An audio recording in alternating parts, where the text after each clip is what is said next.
Friends, I hope you are doing well. Today we will talk about how to fix or how to solve the problem of settings on Netflix. You will click on settings here, then we click on apps, default apps, app settings. On above you will search about Netflix,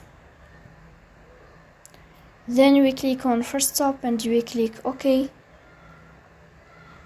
Here you will click on storage.